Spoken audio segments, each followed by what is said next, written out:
Levante bem alto sua Bíblia, põe ela acima da sua cabeça e diga: essa é a minha Bíblia. Eu sou o que ela diz que eu sou. Eu tenho o que ela diz que eu tenho. E eu posso o que ela diz que eu posso. Abrirei meu coração, deixarei a palavra de Deus entrar e nunca mais serei o mesmo. Amém. Ontem também estive no acampamento do pastor Vitor. Lembra dele, do pastor Vitor? Quantos lembram do pastor Vitor? Aquele grandão assim, cheio do Espírito Santo de Deus. Foi uma benção. Ele mandou um beijo para a igreja, um abraço, disse que está com saudade e puxou minha orelha. Falou que depois que a gente fez a reforma, não chamamos ele para conhecer a igreja nova. Eu falei: tá bom, pastor, vamos chamar. Mas foi uma benção. Saímos de lá meia-noite mais ou menos, chegamos em casa 2 horas da manhã e foi um momento especial de Deus, assim, um derramar do Espírito Santo de Deus. Hoje quero ministrar na tua vida a respeito de atitudes de pessoas que estão mudando o mundo. Essa foi a palavra que Deus me deu e eu quero trazer isso para você. Essa semana toda eu fiquei pensando sobre momentos e atitudes de pessoas que, características que eles têm, que estão fazendo com que coisas aconteçam. São as pessoas que a gente chama de fazer chover. São pessoas que fazem chover, gente que tem uma ideia, um pensamento e muda a história. O ano está acabando. Você percebeu que o ano está acabando, né? Passou voando, não passou? Já estamos no mês de novembro. Já aconteceu de você estar falando com alguém e achar que está em outubro ainda, em setembro?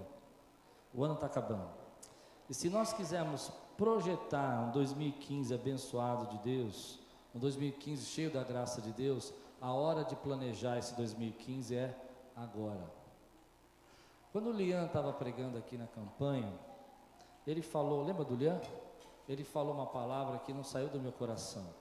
Ele falou: o ano está acabando, mas ainda até o final do ano, vocês vão colher mais do que vocês colheram o ano inteiro. Eu quero saber quantos acreditam nisso aqui. Você lembra que ele disse isso? Eu tomei para mim como uma palavra profética. Eu não tomei apenas como um comentário, algo que ele disse. Eu tomei posse daquilo como se Deus estivesse dizendo para mim: olha, ainda esse ano eu vou fazer algo extraordinário nesse lugar, salvação, transformação, milagres, ainda esse ano. E eu creio que Deus já está preparando isso. Eu creio que Deus está fazendo. Eu vi isso no acampamento semana passada, 110 adolescentes ali louvando, buscando a Deus. Muitos desses adolescentes, uns 20 pelo menos, não eram cristãos, e a palavra de Deus tocou o coração deles. O ano não está acabando, mas Deus ainda continua operando os seus milagres, e eu quero até o final desse ano, colher mais do que eu colhi de janeiro a outubro. Se você crê, dá glória a Deus por isso, diga amém. Eu sei que Deus pode fazer. Por isso eu escolhi esse tema. Eu escolhi um tema que fala sobre atitudes de pessoas que estão vencendo, atitudes de pessoas que estão tendo sucesso, que estão alcançando resultado. Abra sua Bíblia em Êxodo, capítulo 32, versículo 9 a 14.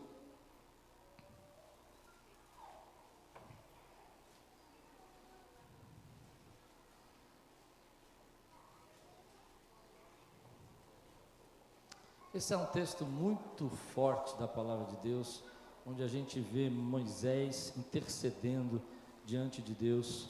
Ele diz assim, se os irmãos encontrarem, digam amém. Disse o Senhor a Moisés: tenho visto que este povo é um povo obstinado. Deixe-me agora para que a minha ira se acenda contra eles e eu os destrua. Depois farei de você uma grande nação. Moisés, porém, suplicou ao Senhor, o seu Deus, clamando: o Senhor, por que se acenderia a tua ira contra o teu povo que tiraste do Egito com grande poder e forte mão? Por que diriam os egípcios: foi com intenção maligna que ele os libertou para matá-los nos montes e bani-los na face da terra? Arrepende-te do fogo da tua ira, tem piedade e não tragas este mal sobre o teu povo. Lembra-te dos teus servos, Abraão, Isaque e Israel, os quais juraste por ti mesmo: farei que os seus descendentes sejam numerosos como as estrelas do céu, e lhes darei toda esta terra que lhes prometi, que será a sua herança para sempre. E sucedeu que o Senhor arrependeu-se do mal que ameaçara trazer sobre o povo. Vamos orar? Ó Deus, permita que hoje tua palavra possa, Senhor, ser o esteio da vida dessa igreja. Que seja o tempo, Senhor, de sermos levantados, de sermos usados com ousadia, de prepararmos, Senhor, um futuro, um momento, de enxergarmos, Senhor, as conquistas e os resultados que o Senhor tem para a nossa vida. Nós nos humilhamos diante de Ti, Senhor, e pedimos, Senhor, abre as portas, dá-nos ousadia, para que a nossa história mude, em nome de Jesus. Amém. Todo final de ano, eu sou pastor há 20 anos e eu vejo mais ou menos a mesma situação. Algumas pessoas vão ficando mais desanimadas, começam a dizer, esse ano minha vida não muda, meus problemas continuam os mesmos, as coisas estão iguais. Geralmente começa no mês de setembro. Eu não sei o que tem em setembro, podia ser agosto, né? Porque agosto diz que é o mês do cachorro louco, né? Mas não, é setembro. Era uma piadinha, pessoal, mas tudo bem, hoje eu não vou fazer nenhuma hoje, eu me garanto que eu não vou fazer. E aí o que aconteceu? Eu vejo que aqueles irmãos vão ficando tristes, e eles começam a dizer, pastor, eu não tenho força. Todo ano, irmão, nesses 21 anos, a gente conversa com alguns pastores, as pessoas falam assim, na minha igreja está acontecendo isso, está acontecendo, as pessoas estão muito desanimadas, o ano está acabando. Você olha para trás e você percebe que você não fez aquele curso de inglês de novo, que você falou que ia fazer, que você não entrou naquele regime que você disse que ia fazer. Você pega aquela listinha dos 10 mais do ano que você queria conquistar, e daqueles 10 mais, às vezes um só aconteceu e ainda foi para o acidente, né? E eu fico às vezes indignado com relação a isso, porque eu entendo, meu irmão, que Deus quer provocar mudanças na nossa vida. Você crê assim? Eu entendo, meu irmão, que a vida não pode ser igual, a mesma coisa. Deus me livre de ter uma vida igual. Eu quero viver a novidade que o Espírito Santo tem para mim. Eu quero viver o novo que Deus tem para fazer. Você pode dizer amém, meu irmão? Eu não quero viver uma vida espiritual onde eu sento na cadeira e a coisa é a mesma. Eu quero ver o milagre novo que Deus tem para realizar. Eu quero comer do maná de hoje, não do maná de ontem. Eu quero viver da cordoniza que o Senhor vai mandar para nós, sobre nós agora, hoje, agora. Você é assim também, meu irmão?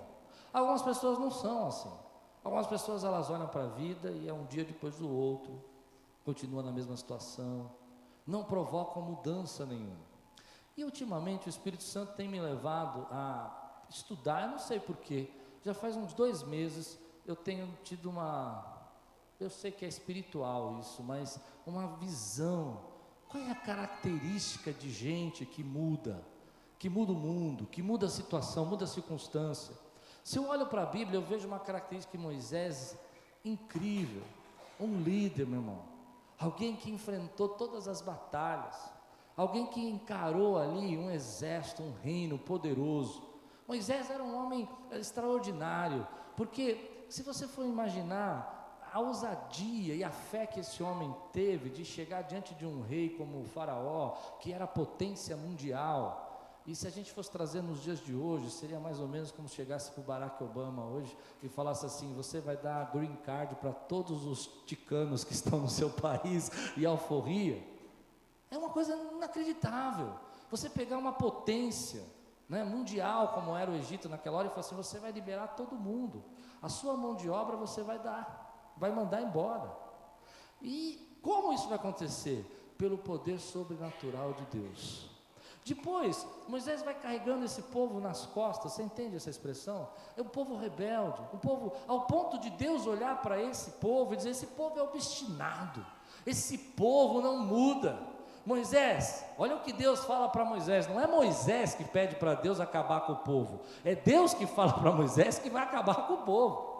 E Moisés se levanta como um líder, querido, que não consigo imaginar outro. Você imaginou a sedução que é Deus dizer para você, olha, eu vou acabar com todo esse povo, de você eu vou fazer uma nação gigante, De você, eu vou fazer você um pai de multidão. E Moisés para a Deus e fala: não, Senhor, nós vamos continuar com o nosso projeto, nós vamos continuar com o nosso objetivo. Esse povo vai ser a nação que o Senhor prometeu para Abraão, para Isaac, para Jacó. As pessoas não vão rir, não vão dizer que o Senhor lhe tirou do Egito para destruí-los, porque na verdade o Senhor vai levantar essa nação. Ele era um líder apaixonado, ele era uma pessoa que morria pela causa, ele era alguém que acreditava violentamente naquilo que Deus havia chamado ele para fazer.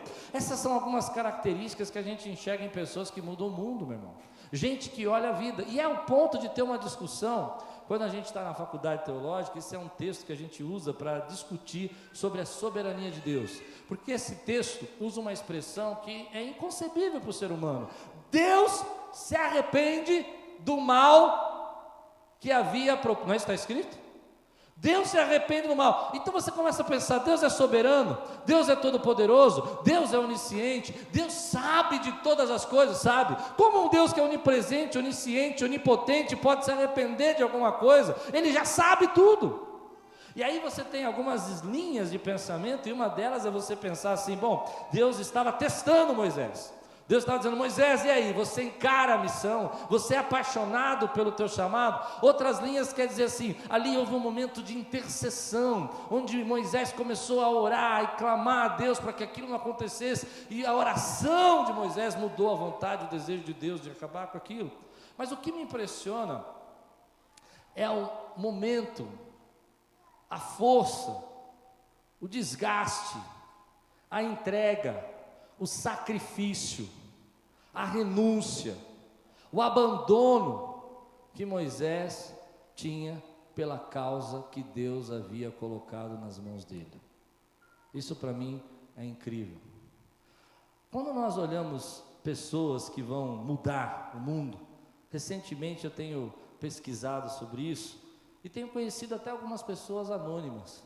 Ontem eu conheci uma pessoa, por exemplo, achei muito interessante. Ela começou um projeto com o marido dela, enfermeiro, e eles abriram uma home care para cuidar de pessoas enfermas em casa. É isso que home care faz, né? Então estão fazendo isso. E aí nesse projeto, eles começaram pequenos, só ele, ela, a esposa, o marido que é enfermeiro, e com o tempo, depois de um tempo, uma atendente, uma pessoa para ajudar no escritório. Mas o desejo deles era ajudar, era atender, era se doar. E hoje, depois de 1 ano e meio mais ou menos, eles chegaram a Santos, estão em São Paulo e Santos, 2 cidades. Tem 300 clientes e 3.000 atendimentos por mês. Gente que Deus deu uma ideia, Deus deu um plano, Deus deu um projeto, e que se entregaram por esse projeto e esse plano e estão mudando o mundo. Parece que Deus está querendo trazer um despertar para as nossas vidas, meu irmão. Deus tem falado no meu coração que é tempo daquilo se despertar para aquilo que Deus quer fazer. Às vezes é uma ideia, é um dom, é um pensamento que precisa de uma entrega absoluta, mas que vai trazer transformação. Quando a gente vai estudando, por exemplo, esse momento novo, eu tenho falado um pouco sobre isso na igreja, que é o momento novo da internet, o boom de 1999, 2000, há 10 anos atrás, quando começou a surgir e-mails, começaram a surgir Flickr, quem usa esse negócio aí, sabe o que é? Pro fotinho, né? Instagram, é assim que fala, né? Como é que é? Instagram, eu não aprendi a falar esse negócio. É interessante que você vai vendo as histórias, todas elas têm uma mesma característica.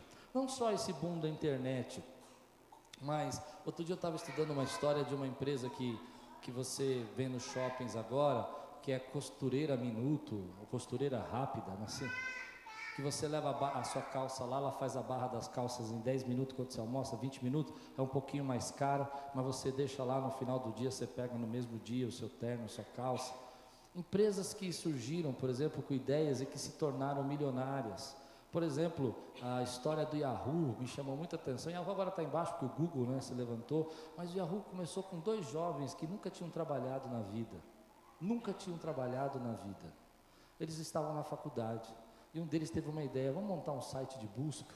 E começou o site de busca. E como eles não tinham dinheiro, não tinham computador, não tinham nada, eles usavam o servidor da faculdade de Stanford, meio que escondido, o Yahoo lá dentro.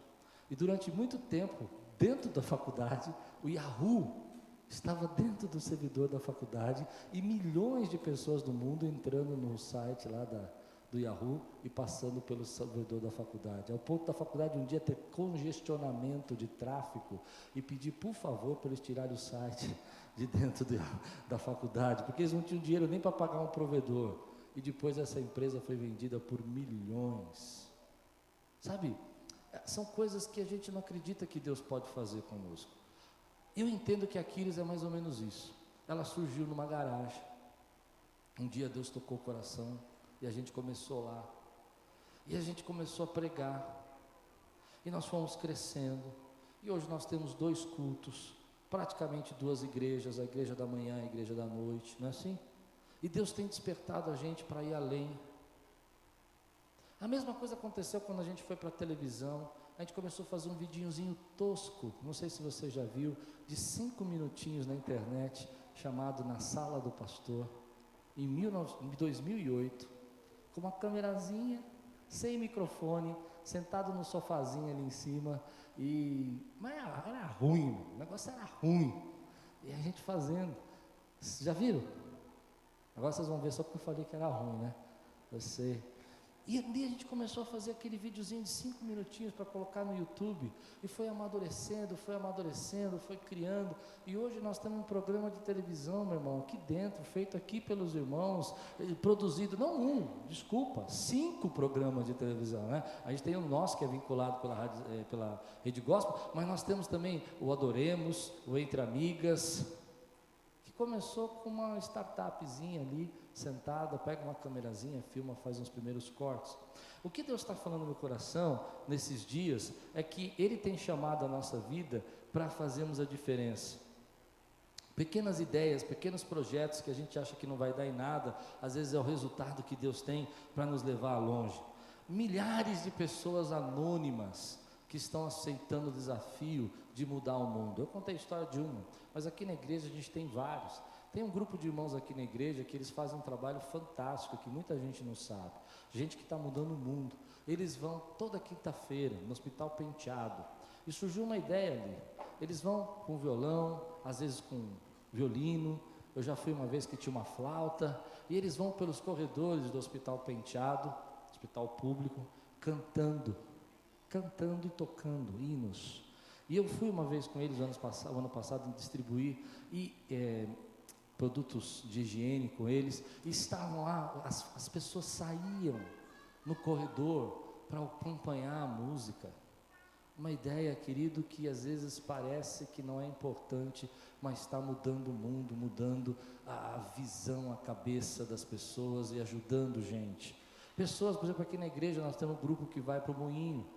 E talvez você chegue lá numa comunidade como o Moinho, uma comunidade tão grande, meu irmão, que você diga, isso não tem como mudar, é tantas situações, é tantos problemas. Mas aí eu me lembro de uma história, não sei se vocês conhecem essa história, a história da estrela do mar, lembra dessa história? Que milhares de estrelas do mar pararam na praia assim, o mar revolto, jogou para fora, e um rapaz pegava a estrela e voltava as estrelas. E eram milhares. E uma pessoa parou para ele e falou assim, mas o que você está fazendo? Eu estou devolvendo as estrelas para o mar. Ele disse, mas são milhares, você é um só. Ainda que você mande algumas, milhares vão morrer. Que diferença vai fazer? E ele pegou uma estrela, então ele arremessou e disse, para essa estrela aqui, fez toda a diferença. Às vezes nós não enxergamos que Deus nos chamou para isso, para fazer a diferença. Na vida de um jovem, na vida de um adolescente, numa família. Você crê assim também, meu irmão? Quantos creem? Digo glória a Deus por isso, meu irmão. Num casal. Eu já contei para vocês a história da minha avó, que é uma história que acho interessante, porque minha avó era uma católica, fervorosa, não tinha nada de evangélico, nem tradição evangélica. E um dia meu avô quis ir lá para um centro de Umbanda, e minha avó ficou desesperada, ela não queria que ele fosse lá. E ao lado da casa dela havia uma igreja evangélica. E ela correu para lá. Uma igreja evangélica começando, não tinha nem nada, o pastor estava começando. E ela falou: olha, pastor, me ajuda, meu marido está indo num lugar que eu não queria que ele fosse. E o pastor falou assim para ela: olha, minha senhora, fique em paz, eu vou dobrar o joelho, eu vou orar, e nada vai acontecer. E meu avô foi naquele lugar. E ali não acontecia nada, e fazia um barulho, e tentava chamar o inimigo lá, e não acontecia nada. E um dia ele olhou assim, naquele dia a pessoa que estava conduzindo aquele momento disse para minha avó: alguém aqui está atrapalhando a gente. E minha avó sabia quem era o Senhor que estava atrapalhando. E ela voltou para essa igreja, ela aceitou Jesus. Minha avó, uma senhora, da minha avó se converteram os meus tios. Dos meus tios, hoje nós somos 7 pastores na família, desses pastor presbiteriano, pastor batista, pastor pentecostal. E se a gente somar a pastosada toda, só na igreja do meu irmão tem 7.500 membros, só na igreja do meu irmão. O que eu quero dizer para você é que de uma conversão, 10.000 pessoas mais ou menos são tocadas com a palavra de Deus. Você pode dizer glória a Deus por isso, meu irmão? Às vezes você pode estar achando que aquilo que Deus colocou para você fazer é tão pequeno, mas é aquilo que vai mudar o mundo, meu irmão. Há 30 anos atrás, 40 anos atrás. E hoje, querido, a gente vê transformação, mudança. Eu fico impressionado como Deus ainda levanta pessoas nesse tempo para mudar o mundo. Porque quando a gente olha para o passado e olha para a história, é fácil você olhar, por exemplo, para John Wesley orando na casa dele, depois que a história passou, 100 anos depois, e dizer: ali naquele culto, naquele reino de oração, havia ali o avivamento da Inglaterra, foi lá que o fogo desceu. Mas será que quando John Wesley orava ali, ele enxergava que ali havia o avivamento? Será que ele via? Ou a gente que vê? Ou também outro exemplo, por exemplo, vamos pensar Martin Luther King brigando porque os negros não podiam entrar no ônibus pela porta da frente, e fazendo uma bagunça, fazendo uma revolta sobre isso. E aí você fala: mas o que isso vai mudar o mundo? Não poder entrar no ônibus, deixa disso, e mudando. E hoje, querido, depois de alguns anos, a gente tem um presidente negro dos Estados Unidos. Será que ele imaginava que ia chegar tão longe? Você entende o que eu estou dizendo, meu irmão? Às vezes Deus coloca alguma coisa na sua mão que você não imagina que vai chegar tão longe, mas é lá que Deus começou a operar um milagre na tua vida, que vai transformando vidas e vidas, meu irmão. Às vezes você socorre uma pessoa, e você não imagina que aquele socorro vai transformar não uma pessoa, mas às vezes uma família, uma geração. Você crê assim? Muitas pessoas olham para essas histórias do passado que eu estou contando, e eles falam: eu entendo que Deus levantou um homem, mas hoje, meu irmão, eu vejo nessa sociedade Deus levantando pessoas, vejo na geração Deus levantando pessoas que mudaram o mundo, gente que entrou, por exemplo, dentro da internet e criou uma coisa que você usa todo dia: e-mail. O camarada queria mandar um e-mail para uma pessoa, uma mulher, e não podia usar o e-mail do trabalho, porque o trabalho tinha um intranet, né? Então tinha um e-mail interno. E ela falou: nossa, se tivesse um e-mail que eu pudesse mandar na minha casa, e que ninguém pudesse saber o que eu estou falando, seria ótimo. E ela criou um e-mail, chamado Hotmail. Ninguém quis comprar esse negócio, que achou que isso aí não ia funcionar. Quem ia querer mandar e-mail de casa? 2 anos depois, o Hotmail tinha mais de 1 milhão de pessoas usando. E a empresa foi vendida por 400 milhões para a Microsoft. Uma ideia. E hoje todos nós, quantos têm e-mail aqui? Levante sua mão, quero ver. Até uma piada dizer que você não tem e-mail, né? Tu não fala, às vezes tem alguém que não tem e-mail? Deve ter, claro. Deve ter, mas a maioria tem e-mail. Pessoas que aceitaram esse desafio. Eu creio que Deus quer usar a sua vida, quer usar a minha vida. E hoje Deus tem levantado aqui na Quírios milhares, assim, pessoas, gente que está se envolvendo no departamento infantil, está mudando história. Eu tenho uma história interessante com o departamento infantil, irmão. Eu vai num menino ruim. Não, ruim não, vai, não judia. Levadinho. Tudo bem? Pouco levado. E tinha uma professora que ela tinha uma paciência comigo de mãe, assim. Eu aprontava todas e ela ia lá, me abraçava, falava comigo. Clauzinho, fica calminho. Um dia ela contando uma história, quando eu tinha uns 6, 7 anos de idade, eu levantei minha mão e aceitei a Jesus Cristo, meu irmão. E você vai dizer, mas você tinha consciência? Eu tinha consciência, porque eu lembro a história, lembro por que eu aceitei a Jesus. Nunca mais abandonei a Jesus. E às vezes a gente não entende que aquilo que Deus chamou você para fazer é uma maneira que Ele está dando a você para você mudar a sociedade e o mundo. Aquele bandido que a gente evangeliza é aquele mesmo bandido que vai deixar de assaltar você ou alguém que você ama. Você crê assim no que eu estou dizendo? Quantos podem dizer glória a Deus por isso, meu irmão? Gente que não está disposto a viver uma vida apenas no mesmo lugar e passar por essa vida. Deixa eu fazer uma pergunta que eu quero conhecer você. Quantos aqui estão dispostos a deixar um legado nessa geração? Levante a mão, quero conhecer, seja sincero. Vocês não querem só passar pela vida, você quer passar pela vida? Até o Liam falou isso, né? Que a gente não quer ser lembrado pelo tamanho da nossa churrasqueira, mas a gente quer ser lembrado pelo legado. Quantos creem nisso, querido? Eu creio nisso, meu irmão. Eu não quero ser lembrado pelo tamanho do churrasco que eu fazia em casa. Eu quero ser lembrado, querido, por aquilo que a gente se uniu e mudou a história. E Deus vai usar a sua vida, vai te dar uma ideia, um plano, um pensamento, um projeto que vai mudar. Então eu fui pesquisar. Tanto na Bíblia quanto fora da Bíblia, você encontra algumas atitudes interessantes de pessoas que querem mudar o mundo. De gente que escolheu ter sucesso. E você não vai gostar das características, mas eu pesquisei com carinho. Queria saber, existe um padrão? Existe um jeito? É possível desenvolver esse jeito? Você entende isso? Será que existe uma coincidência? E eu descobri algumas coincidências. Primeiro, todos eles que hoje têm vivido essas mudanças e transformações, escolheram fazer o que gosta, e não escolheram fazer o que dava dinheiro. Parece uma coisa simples, mas quando a gente estava na escola, ou os nossos pais, você escolheu uma profissão, ele falava assim, não filho, isso aí não dá dinheiro. Assim? Verdade? Eles escolheram fazer o que gostavam. Muitos deles não tinham condição de fazer o que gostavam. Então o que eles faziam? E é isso que eu quero chamar a sua atenção.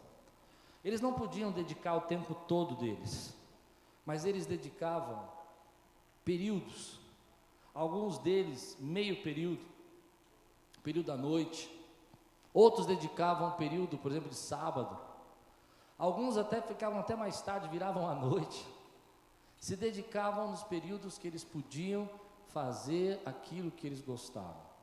Eu desafio você que tem algo dentro da sua vida que gosta, ainda que não dê para fazer por causa do seu trabalho, do seu emprego, mas se você quiser deixar um legado nessa vida, use um pouco do seu tempo para fazer aquilo que gosta. Se eu perguntar aqui hoje, escute, olhe para mim, quantos gostariam de se envolver com idosos? Vai ter muita gente que vai levantar a mão e falar, vou, mas se eu disser quantos vão dizer para mim, eu não tenho tempo. Eu estou dizendo para você, gaste um pouco do seu tempo naquilo que você gosta, que você ama, que você tem paixão. Depois aquilo virou a profissão. Comigo foi a mesma coisa. Durante 6 anos eu trabalhei descascando bacalhau. Você já descascou bacalhau na vida? Não? Tem uma técnica incrível. No mês de Natal eram centenas de bacalhau que você tinha que tirar a pele. Saía com sal. Não gostava, claro. Gostava de comer o bacalhau, não descascar. Mas eu saía correndo do meu trabalho, que acabava às 4 da tarde, chegava aqui 4:30 da tarde, durante 6 anos ou mais, das 4:30, 5 horas, às 10 da noite, eu me dedicava àquilo que eu gostava de fazer, que era pastorear. Amém? Segunda característica que essas pessoas tinham, que você pode ter também, nenhuma delas é sobrenatural, nenhuma delas é incrível, eles tinham um talento maravilhoso, muito dinheiro. Não, não tinha nada disso. Sabe o que eles faziam? Trabalhavam duro. E eu tenho uma notícia para te dar que eu acho que você precisa receber. Quantos querem mudar a sua vida? Levante sua mão. Quantos querem um 2015 fantástico aí, cheio de glória? A notícia que eu tenho para te dar é muito ruim, irmão. Você vai ter que trabalhar duro. Aí você vai falar para mim, mais pastor? Eu vou falar, não precisa ser mais, mas precisa manter o ritmo. Essa é uma palavra para mim. Essa é uma palavra para você. Você crê nisso que eu estou dizendo? Você quer fazer, querido, trabalhando, esses rapazes, essas pessoas, eles saíram do trabalho, depois do trabalho, ficavam até 2 horas da manhã fazendo alguma coisa. Alguns desses pastores e líderes, como John Wesley que eu falei, Martin Luther King, se dedicavam, querido, o tempo que tinham. Aqueles que querem fazer algo grande, vão ter que trabalhar duro por aquilo. E aí vem um paradigma do nosso país, da nossa geração, é que nós achamos que Deus vai fazer um milagre e que você vai ser a pessoa fantástica sem precisar fazer nada. Deus vai me usar como um grande pregador. Eu creio. Quantos creem? Amém? Trabalhe duro. Deus vai me levantar como um grande ministro de louvor. Eu creio. Quantos creem? Amém? Estou com você. Trabalhe duro. Deus vai usar-me para cuidar de crianças que estão abandonadas. Eu vou falar, amém, glória a Deus, estou com você. A pergunta que vem a seguir é, você está disposto a trabalhar duro por isso? E é aí que milhares de pessoas já ficaram. A característica de quem quer ter um ano maravilhoso, o ano que vem, é a característica de quem quer trabalhar duro, meu irmão. Quem quer olhar... Mas não é só trabalhar duro por aquilo que você não gosta, é trabalhar duro por aquilo que é o teu sonho, que é a tua vontade, que é aquilo que você quer fazer. Muito chato isso, né? Chato porque a gente queria ouvir assim, pouco esforço, muito resultado. Não é assim? Mas não é assim, querido. 4. Essas pessoas tinham uma característica que eles usavam o melhor que eles tinham na mão. Algumas dessas pessoas não tinham recurso nenhum. Eu escuto muito isso na igreja. Ah, pastor, a minha vida não muda porque eu não tenho dinheiro, porque eu não tenho condição. Eu queria fazer uma academia, mas não dá, porque a academia está cara. Aí eu falo para você, vai correr na rua, a rua é de graça. Aí você fala para mim, mas eu não tenho tênis, o tênis é caro. Compra o tênis baratinho, corre lá. Começa com o que você tem na mão. Aí você fala, mas Deus não me abençoa. Abençoa sim. Ele deu sol para você. É verdade, meu irmão? Essas pessoas usavam o que eles tinham na mão. Às vezes eles tinham um pouquinho. Tinha alguns desses aí que eu acho interessante. O camarada criou um projeto que eu acho bacana, falei de manhã também, que é o Craigslist. Já ouviram falar da lista de Craig? Onde você compra assim, por exemplo, se você quiser trocar as coisas velhas da sua casa, tem gente aqui chique, a beça, tem umas coisas velhas lá que não usa, você põe lá na lista do Craig, você coloca lá, vendo meu notebook semi-novo e tal, e aí ele mostra a região que isso está vendendo. Então quem está vendendo aqui na Lapa? Ah, o Eduardo está vendendo aqui na Lapa. Ah, eu moro na Lapa, vou ligar para o Eduardo. Eduardo, estou perto de você, estou precisando de um negócio desse, posso ir ver? Aí você vai lá e compra. É mais ou menos uma OLX mais simples, assim, mais focada para não ter comércio, não tem lucro por trás. O lucro dele é em outra área. É interessante que esse rapaz criou esse projeto e durante anos ele fez isso voluntariosamente, trabalhando de noite. Até que as empresas começaram a querer anunciar no projeto dele e o eBay comprou 20%, e aí ele precisou transformar-se numa empresa. Interessante isso, né? Gente que trabalhou duro e usou o que tinha na mão. Mas o mais interessante é que ele não tinha computador.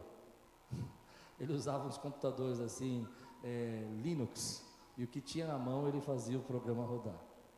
Interessante. Aí vem a quinta dica que eu acho fantástica de quem tem sucesso. Quando não tinha nada na mão, e sabe o que eles fazem? Pedem emprestado. Foi o caso do Yahoo. Pediu um pedaço do servidor emprestado. Irmão, tem gente aqui que vai mudar a sua vida, eu creio. Mas para mudar a sua vida, você vai precisar trabalhar duro. Vai precisar fazer o que você gosta. Senão a tua vida não vai mudar. Vai precisar usar o recurso pequeno que você tem na sua mão. Tem uma loja lá perto de casa, não sei quantos conhecem, eu estava lendo um pouco a respeito, chama Bolo da Vovó. Vocês já viram isso aí? Quantos sabem fazer um bolo aqui? Levanta a mão. Bolo bom, gente. Tem gente que está levantando a mão porque eu sei que o bolo é ruim. Bolo bom.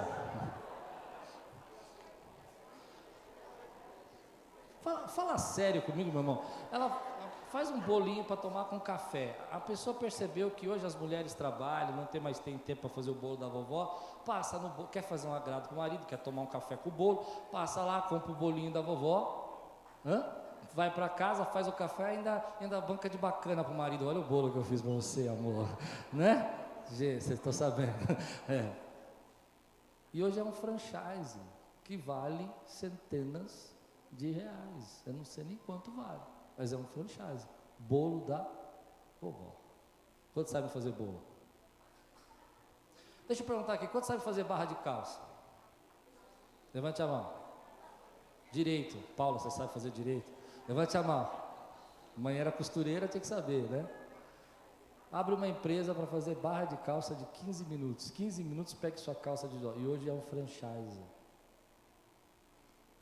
Irmão, as portas da mudança da sua vida, as portas para transformar o mundo, estão abertas para aqueles que creem, querem trabalhar duro, querem viver, querido, o extraordinário de Deus. Você crê nisso? Sabe por quê? Eu quero tocar você hoje, eu quero tocar. 6. Essas pessoas que têm sucesso, elas têm uma característica, tornam o outro mais importante. É a falta de tempo do outro, é a pouca condição do outro, é a inexperiência do outro, é a dificuldade que o outro tem, que eles vão então usando aquilo para ajudar, como aquele home care que eu falei para você, e que explodiu, e hoje são 300 clientes e 3.000 acessos. Interessante, né? 7, e esse aqui eu creio que você faz, procuram fazer o melhor. Era sem dinheiro, era sem recurso, era sem computador às vezes, mas era da hora. Era muito bem feito. Era feito com muito amor, porque era feito com aquilo que gosta. E é quando a gente faz uma coisa que a gente gosta, a gente faz melhor. Para mim a vida só tem sentido quando você gasta um pouco do seu tempo fazendo aquilo que você gosta, que Deus chamou você para fazer. Você reconhece isso? A vida fica sem sentido, irmão, quando a gente faz um monte de coisa que não é o que Deus chamou a gente para fazer, só porque a gente precisa de dinheiro. Dinheiro é importante, mas não é isso que traz alegria no meu coração. Se você tem um chamado para cuidar de casais, por exemplo, você cuida de casais, você vê um casal restaurado, a tua alegria é grande. 8ª característica, não sabiam aonde poderiam chegar, e tão longe sua ideia iria, mas acreditavam no potencial. A maioria deles não podia imaginar que aquele projetinho, aquele e-mailzinho ia virar milhões, aquele site de busca ia virar um Google da vida, a maioria deles um Facebook ia virar o Facebook, que é o 3º maior país do mundo em questão de assinantes, perde só para a China e para a Índia em quantidade de população que usa o Facebook. Se você perguntasse para mim há 20 anos atrás, se eu imaginava que eu ia estar aqui hoje, acho que não. Você entende isso? Às vezes você começa uma coisa que você não imagina onde vai chegar. Alguns deles começaram de um jeito e foram parar de outro jeito. Existem gente aqui do nosso lado, por exemplo, que muda o mundo. Há uma igreja aqui que eu acho incrível. Sou fã dessa igreja. Eu não conheço muito a doutrina, nunca participei dela. Mas eu acho incrível que o camarada vá lá e ele coloca o nome de uma igreja. Eu lembro que em 94, quando eu vi o nome daquela igreja, um nome que não tem nada de Jesus, nada de cruz, nada, num país que não neva, e aquilo, o negócio virou fantástico, meu irmão. Não, é sério. Eu não falei o nome da igreja. Fantástico, meu irmão, fantástico.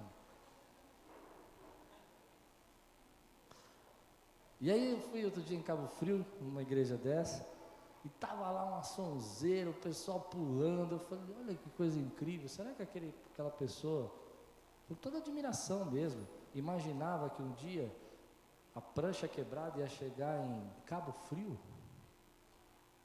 Gente que muda o mundo. Me lembro que em 89, eu estava andando na rua, no Lago da Batata, olhei para uma casa de show noturna chamada Dama Choque, e estava escrito assim, Terça Gospel. Falei, meu Deus, o que é isso? A igreja dentro da casa de show. 89, Batistão, pensa no menino Batistão assim, chique.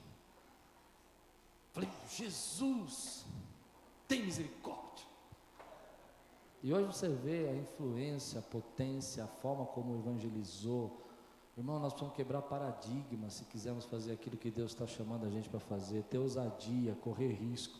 Nem todo mundo vai compreender o que Deus está chamando você para fazer. Nona característica, estou terminando. Não estavam presos a estruturas e nem mantinha as estruturas. É interessante isso.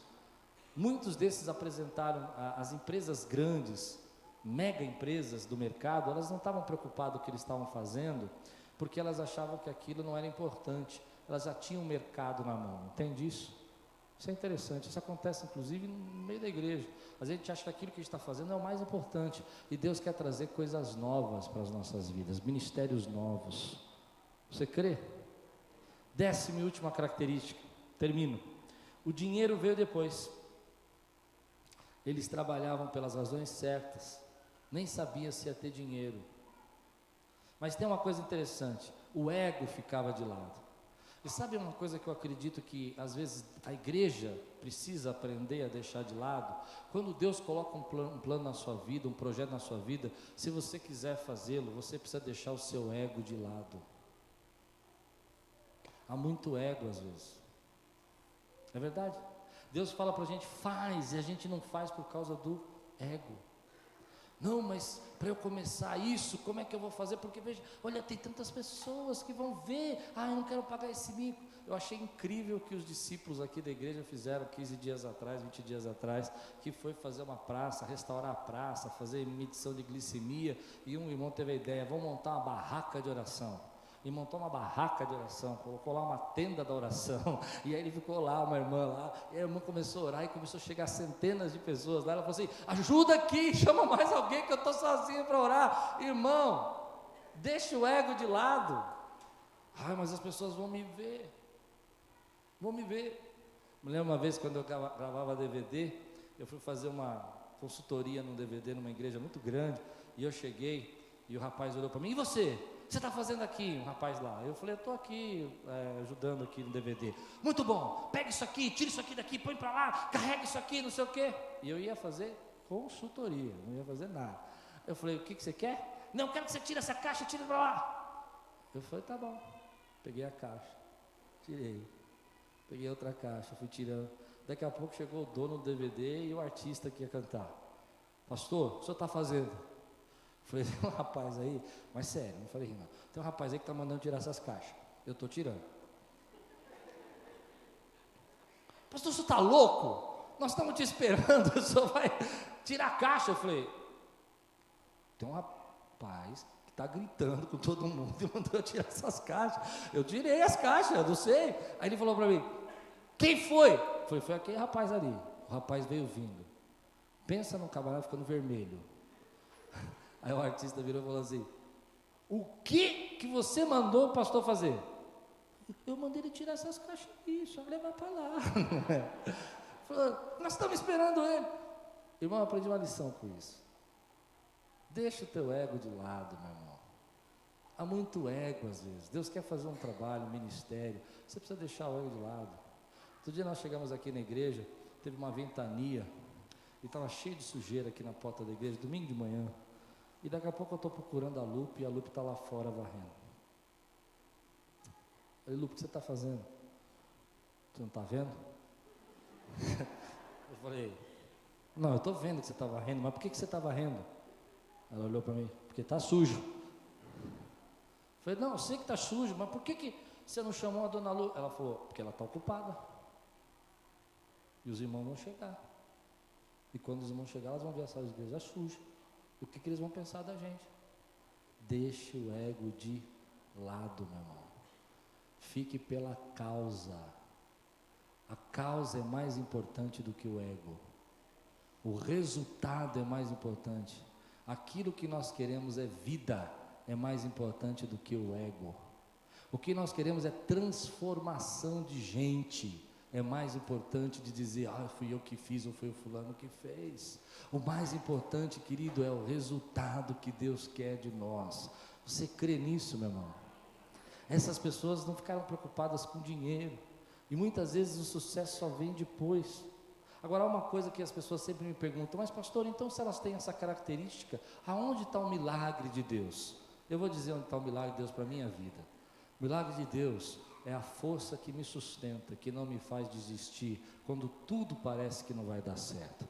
O milagre de Deus é aquela energia que me levanta e diz assim, olha, a resposta não veio, a oração não chegou, mas eu vou continuar lutando porque eu morreria por essa causa. O milagre de Deus é um homem como Moisés chegar diante de Deus e falar, Deus, não destrua, porque nós vamos continuar. E Deus dizer, esse é o milagre, eu me arrependo de destruir. Eu não ia fazer, mas porque você está batendo, porque você está insistindo, porque você está apaixonado, porque você é indignado, eu vou derramar sobre sua vida. O milagre de Deus para mim, querido, não é só o milagre de Deus fazer você parar e as coisas acontecerem. Olha que milagre chegou na minha vida. Milagre é aquela força que Deus te dá naquela família que às vezes está perdendo tudo, orou e não teve resposta, mas ela não abandona o Senhor e continua, querido, porque sabe que Deus tem um propósito na vida dele. É o milagre de você orar todo dia e você dizer, ainda não aconteceu, mas dentro de você tem algo dizendo para você, vai acontecer, trabalhe duro, porque vai acontecer. É um milagre que diz assim, porque se Deus quisesse, Ele mandava o recurso, e Deus às vezes não manda o recurso, está testando você, e o milagre é você dizer, Deus não mandou recurso, mas Ele vai multiplicar o pouco que eu tenho na mão, e vai acontecer em nome de Jesus. O milagre, meu irmão, é você levantar de manhã e dizer, Senhor, mais um dia, que eu vou lutar, que eu vou tentar, que eu vou fazer, porque eu acredito que ainda que eles sejam obstinados,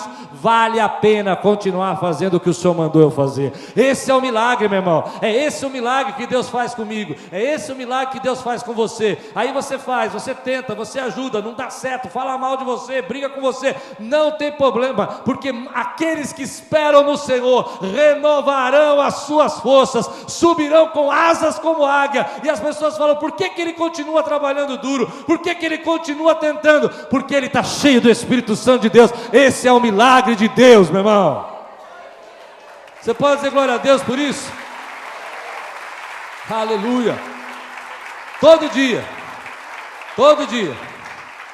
aquele que vive e faz aquilo que Deus chamou para fazer, vive o milagre do Espírito Santo falando para ele, não desista, não desista, não desista, não desista. Tem luta, tem perseguição, a porta se fecha, gente fala mal, há calúnia, há batalha, há enfermidade, há problema em casa, ele não para, ele não pode parar, porque dentro dele há um fogo que o consome, uma energia espiritual, que eu chamo de Deus, poder de Deus, sobre a sua vida, meu irmão, que diz, não tem outro lugar, eu vou morrer, mas eu vou fazer isso até o final. Esse é milagre, meu irmão. Isso é um milagre. Quantas vezes, meu irmão, quando eu olho para essa igreja aqui, eu vou dizer uma coisa para você, Deus tem coisas extraordinárias para fazer aqui. Eu creio na palavra que o profeta Leandro disse para nós aqui, mas nós vamos ter que trabalhar duro, meu irmão. Nós vamos ter que trabalhar duro, e nós vamos ter que deixar o nosso ego de lado, porque senão não acontece. E às vezes nós vamos ter que fazer o melhor com aquilo que a gente tem nas mãos. Se você visse as câmeras que é feito o nosso programa de televisão, você fala, não acredito nisso. Mas nós estamos fazendo o melhor que a gente tem nas mãos. É verdade, meu irmão. É que você não entende disso, mas olha para a cara do Marrom e faz assim para mim. Nós vamos fazer o melhor que nós temos nas mãos. E vamos trabalhar duro. Essa semana teve uma experiência aqui incrível, um jovem que estava no acampamento, um adolescente, a mãe tem orado muito por ele, e alguns líderes se levantaram, 2 líderes da nossa igreja se levantaram e começaram a cobrir aquele jovem de oração. 7 horas da manhã, um dos nossos líderes aqui, ele manda um torpedo para ele com uma oração gravada pelo WhatsApp, o Senhor te cobre, O sangue de Jesus te livra de todo mal. Aquele jovem responde assim: ora por mim, eu quero sair desse laço, eu quero sair do que está me travando. Isso é um milagre, meu irmão. Isso é um milagre. Eu desperto você hoje, para você usar o melhor que você tem, e convido você a vir comigo aqui, a mudar o mundo. E quando eu digo mudar o mundo, é fazer como esses irmãos estão fazendo no Moinho, é fazer como esses irmãos estão fazendo no Penteado, é fazer como esses irmãos estão fazendo no departamento infantil, é fazer como esses irmãos estão fazendo na internet, na televisão, é fazer com esses intercessores que estão orando. Você entende o que eu chamo de mudar o mundo? Eu não estou dizendo que a gente vai ser o presidente da República, ou que a gente vai ser a maior igreja de São Paulo. Eu estou dizendo que nós temos um legado para deixar aqui nesse bairro. E Deus chamou você, que às vezes você acha que não é nada, que não tem recurso nenhum, mas é você que vai trabalhar duro, vai dar o melhor que tem, vai fazer com excelência, vai deixar o ego de lado, vai pedir emprestado se não tem, vai chamar a gente para ajudar, mas vai mudar o mundo com aquilo que Deus colocou no seu coração. Você recebe essa palavra hoje na sua vida, meu irmão?